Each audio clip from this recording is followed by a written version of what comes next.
യുഡിഎഫിനുള്ളിലെ പ്രധാനപ്പെട്ട ഘടകകക്ഷികളിൽ ഒന്നാണ് കേരള കോൺഗ്രസ് ജോസഫ് വിഭാഗം. ജോസ് കെ മാണി നേതൃത്വം നൽകിയിരുന്ന കേരള കോൺഗ്രസ് മാണി ഗ്രൂപ്പിനെ യുഡിഎഫിൽ നിന്ന് പുറത്താക്കിയപ്പോൾ പിന്നീട് മുന്നണിക്കുള്ളിൽ അവശേഷിക്കുന്ന ശക്തിയുള്ള കേരള കോൺഗ്രസുകളിൽ ഒന്നും ജോസഫിന്റെ വിഭാഗം തന്നെ. 2026 കേരളം ആര് ഭരിക്കും എന്നതിനുള്ളിൽ നിർണായകമാവുക തെക്കൻ കേരളവും മധ്യ കേരളവുമാണ്. അങ്ങനെയിരിക്കെ മധ്യ കേരളത്തിൽ കേരള കോൺഗ്രസ് ജോസഫിനെ മാത്രം പരിഗണിച്ചാൽ പോരെന്ന നിലപാടിലാണ് യുഡിഎഫ്. നിലവിൽ 2 MLA-മാരും 1 MP-യും ജോസഫ് വിഭാഗത്തിനുണ്ട്.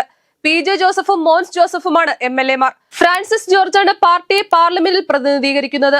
9 സീറ്റുകളിൽ മത്സരിച്ചെങ്കിലും 2 മണ്ഡലങ്ങളിൽ മാത്രമായിരുന്നു കേരള കോൺഗ്രസിന് വിജയിക്കുവാൻ കഴിഞ്ഞത്.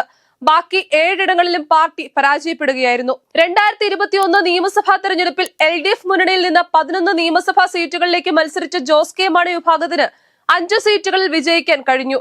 ചങ്ങനാശ്ശേരി, പൂഞ്ഞാർ, കാഞ്ഞിരപ്പള്ളി, റാന്നി, ഇടുക്കി എന്നിവയാണവ. കടുത്തുരുത്തിയും തൊടുപുഴയും മാത്രമായി ജോസഫ് ഒതുങ്ങിയപ്പോൾ ആരാണ് ശക്തിയുള്ള കേരള കോൺഗ്രസ് എന്ന് എല്ലാവർക്കും മനസ്സിലായി. കണ്ണൂർ ജില്ലയിലെ തൃക്കരിപ്പൂർ, ഇടുക്കി ജില്ലയിലെ ഇടുക്കി, ആലപ്പുഴ ജില്ലയിലെ കുട്ടനാട്, തൃശൂർ ജില്ലയിലെ ഇരിങ്ങാലക്കുട, കോട്ടയം ജില്ലയിലെ ചങ്ങനാശ്ശേരി, ഏറ്റുമാനൂർ, എറണാകുളം ജില്ലയിലെ കോതമംഗലം എന്നീ മണ്ഡലങ്ങളിലായിരുന്നു ജോസഫ് വിഭാഗം അടിതെറ്റി വീണത്. കഴിഞ്ഞ തവണ ജോസ് കെ മാണി വിഭാഗം മത്സരിച്ച പെരുമ്പാവൂർ, ചാലക്കുടി സീറ്റുകളിൽ നിലവിൽ കോൺഗ്രസിന്റെ സിറ്റിംഗ് സീറ്റുകളാണ്. ഇടുക്കിയും ചങ്ങനാശ്ശേരിയും കടുത്തുരുത്തിയും കഴിഞ്ഞ തവണ ജോസഫ് വിഭാഗങ്ങൾ നേരിട്ട് ഏറ്റുമുട്ടിയ സീറ്റുകളാണ്. ഇതിൽ ചങ്ങനാശ്ശേരിയിലും ഇടുക്കിയിലും ജോസ് വിജയിച്ചെങ്കിലും കടുത്തുരുത്തിയിൽ ജോസഫ് ഗ്രൂപ്പാണ് വിജയിച്ചത്.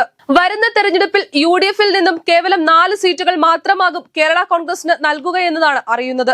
നിലവിൽ കേരള കോൺഗ്രസ് ജോസഫ് വിഭാഗം വിജയിച്ചുകൊണ്ടിരിക്കുന്ന കടുത്തുരുത്തി സീറ്റ് കോൺഗ്രസ് തന്നെ ഏറ്റെടുക്കുമെന്ന് അറിയുന്നു. KPCC ഭാരവാഹി ജോസഫ് വാഴക്കൻ കടുത്തുരുത്തിയിൽ മത്സരിക്കും. പകരമായി മോൻസ് ജോസഫ് ഏറ്റുമാനൂരിൽ മത്സരിക്കും. തൊടുപുഴ മണ്ഡലത്തിൽ ജോസഫ് വിഭാഗം തന്നെ വീണ്ടും മത്സരിക്കും. PJ ജോസഫിന്റെ മകൻ അബു ജോസഫ് മത്സരിക്കുവാനാണ് സാധ്യത. ഏറ്റുമാനൂരിനും തൊടുപുഴയ്ക്കും പുറമെ കോതമംഗലം, തിരുവല്ല സീറ്റുകളിലായിരിക്കും ജോസഫ് വിഭാഗം പിന്നീട് മത്സരിക്കുക.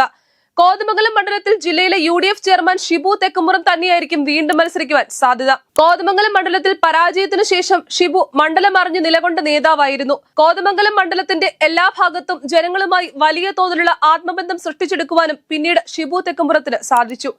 ഈ സാഹചര്യം കൊണ്ട് തന്നെ കോതമംഗലത്ത് ജോസഫ് വിഭാഗം ജയിക്കുവാനുള്ള സാധ്യതയുണ്ടെന്ന് UDF കരുതുന്നു.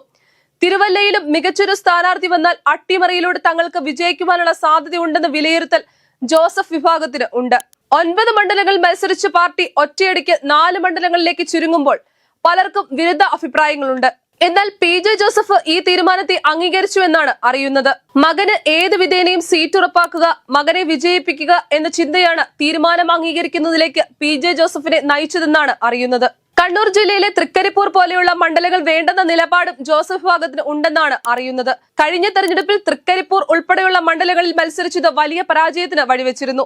ഇപ്പോൾ ലഭിച്ചിരിക്കുന്ന 4 മണ്ഡലങ്ങളിൽ നിന്ന് അധികമായി സീറ്റുകൾ ലഭിക്കുകയാണെങ്കിൽ അത് വിജയസാധ്യതയുള്ള മണ്ഡലങ്ങൾ മാത്രം മതിയെന്ന് ജോസഫ് വിഭാഗം UDF-നെ അറിയിച്ചിട്ടുണ്ട്. വലിയ പിടിവാശികൾക്കുള്ള ആരോഗ്യം തങ്ങൾക്ക് ഇല്ലെന്ന വിലയിരുത്തലും ജോസഫ് വിഭാഗത്തിന് ഉണ്ട്.